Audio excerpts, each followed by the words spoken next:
Hey everyone, Jase Dussia here. Just wanted to make a quick video to recap the Tucson Aerobatic Shootout of 2024, which took place in Tucson, Arizona a couple months ago.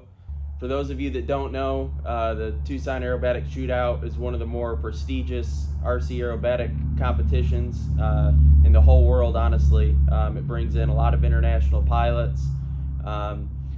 Most of it is comprised of different IMAC classes, so precision aerobatics based on rusty programs like what the full-scale aerobatic competition uses, such as IAC, and of course there's also the freestyle program. The Tucson Shootout has been going on since early 2000s. It's primarily sponsored by Desert Aircraft, which is located in Tucson, Arizona. So they've done a lot to keep the event going from its conception, and it's pretty amazing to see. Now it's 2024. I don't know exactly how many shootouts there have been, but since early 2000s, it's always been at least on the forefront of everyone's mind at the beginning of the year on whether or not it's going to happen. More recently, it's been a bit of a every other year type deal. It happened obviously this year in 2024. The previous one was in 2022. With COVID and all that, it took a few years on hiatus. There was one in 2019, 2018, 2017. So there were a few years there where it was consecutive. I remember through the mid 2000s, I believe it was every year through the early 2010s as well. So I kind of grew up, watching a lot of videos of the shootout. As far as the conception of the shootout and the pilots that flew in it from the very beginning, a lot of those guys started competing in it were the same competitors that flew in the TOC, the Tournament of Champions that took place in Las Vegas. Unfortunately, that one ended, and the Tucson Shootout not really took over because you can't really replace the TOC. It's a whole different contest, but all the attention kind of turned to the shootout, and so it's really cool to see it still going. It's always been at the same location outside of Tucson. Great backdrop. It's literally in the middle of the desert. You get a really authentic experience of being in the desert when you go participate. Normally we take the RV out there, so we're camping out in the desert for a couple weeks consecutively, so it's quite the experience for sure. So yeah, this year 2024, this was my fifth Tucson Aerobatic Shootout. My first one was in 2015, and I think since then I only missed one of them out of the ones that have happened since 2015. So this year was my fifth one. Great to be back as always. Honored to have the invite. They keep the pilots list for freestyle, which is the class I participated in, normally to around 15. So the selection process and the invitation process is really strict. They get a lot of inquiries from pilots around the world that want to participate, and they very carefully have to select from all the talent. So it's always an honor to be invited. As always, they try to bring in both obviously the veterans, so to speak, so guys that have been flying there for years, and also some new faces. So there's a good combination of that this year. The biggest difference for the freestyle this year was the format. In years past, it's been traditional 4-minute freestyle. So basically they judge on 5 criteria. It's the IMAC freestyle criteria. So if you go to any IMAC competition, they fly freestyle rounds. That's the criteria they're going off of. So they use that for the Tucson Aerobatic Shootout, 4-minute freestyle, like I said, choreographed to music. That's kind of been the traditional format for the shootout freestyle over the years, whereas this year they brought in another type of flight, the smackdown flight. The name kind of speaks for itself, but you get 2.5 minutes to kind of push the airplane, push the flight envelope, variety in flight envelope, obviously slow and fast, but basically the main goal was to give the judges a wow factor, because that was the only score they were basing the flight off of, was wow factor. So as judges, pilots, and spectators, it was quite the fun process. The first round, obviously not a lot of people knew what to expect. There have been contests in the past that have this smackdown type of flight. Criteria was a little bit different, XFC for example, but I think the last time, when XFC was going, and last time they had the smack rounds, that was, 10 years ago or so, 9-10 years ago. So obviously so many things have changed since then. So not really a lot of people knew what to expect, but we all knew it was going to be exciting, that's for sure. With the talent that was there, and the risk that people were taking, in order to compete, you really had to fly low and kind of make the best use of what you got. So it was a lot of fun. So that, coupled in with the traditional freestyle flight, was pretty awesome to see everyone fly many different styles throughout each round. Unfortunately, on Friday, the contest got cut short a little bit, so that messed with the rounds and scheduling. For the freestyle competition, this year it started on Wednesday, just like every other class. In years past, it started on Friday. So for freestyle, you flew Wednesday, Thursday, Friday, Saturday, and Sunday. Friday, that day was eliminated due to weather conditions. So they ended up cutting some rounds short, so it ended up being 3 freestyle rounds and 3 smack rounds. Originally, I think they were going to try to do 5 freestyle and 3 or 4 smack flights. So it was pretty 50-50 as far as the 2 different types of flights go. They judged, or I should say they weighted each flight the same. So you get your scores added from your best freestyle flights to your best smack flights, 50-50. There's no percentages, it's weighted the same, so each style of flight really counted.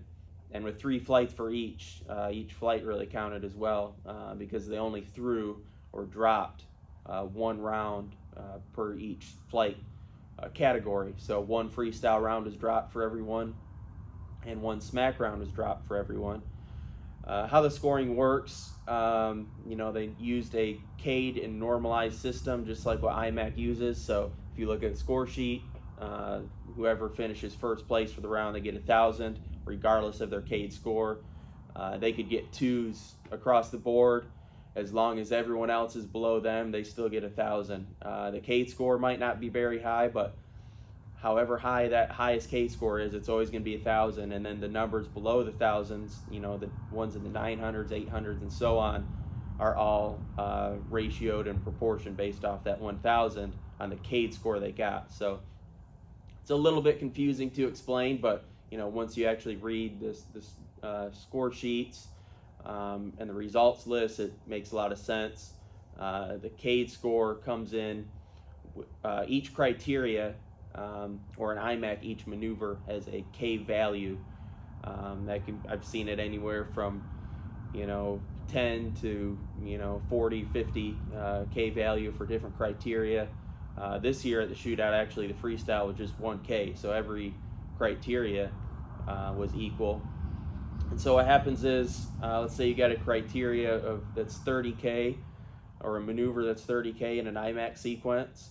You're going to get a value from 0 through 10 on the score sheet, and that value is going to be multiplied by 30, and then all the CADE scores for the criteria, the maneuvers, will be added up, and then you get your CADE sum for the flight, it's called. So then the CADE sum, the highest CADE sum of all the pilots, gets translated to 1,000, and everything gets proportioned off that. So when you look at the score sheet, you see someone get 1,000. It doesn't mean they had a perfect flight by any means. It just means it had a higher CADE sum than every other flight. So that's how that works. And so back to the drop schedule, they dropped 1 round per each flight category. With that being said, back to the normalized, how that works. If someone drops and they drop based on normalized scores. So if someone drops their lowest normalized score, it doesn't mean it's their worst flight of the weekend. It just means that gap between them and the person in front of them, or the leader of that round, had that much of a better flight.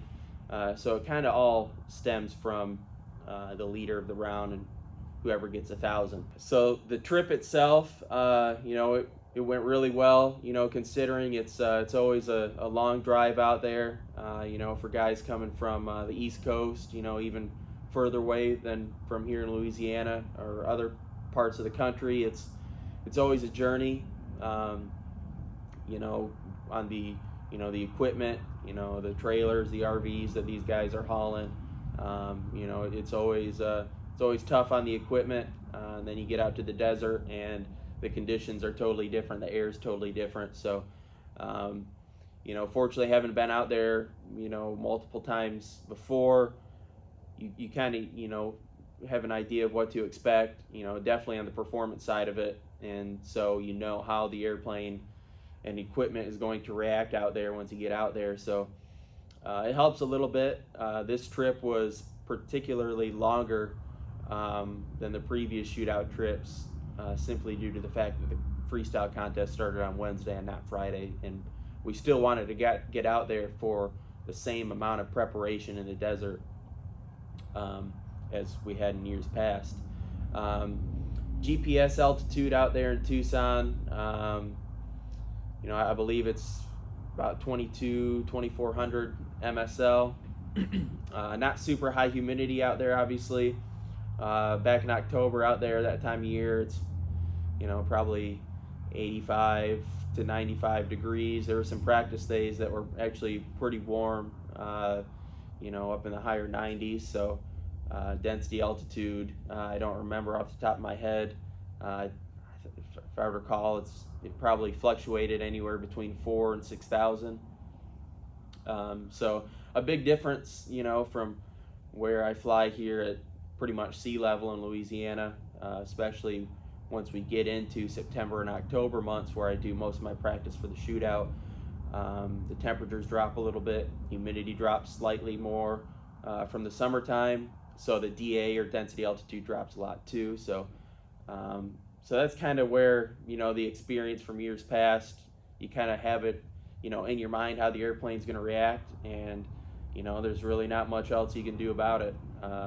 Just we got out there and made some practice flights and made sure everything was running properly, and just kind of got used to it. Everyone's in the same boat. Everyone flying out there is a true professional, so they adapt really quick. Even the guys that came out that had never flown in the desert before, it only took them 4 or 5 flights until you could see they're starting to get used to it, getting the engines dialed in. With the way the air is out there, not a lot of air.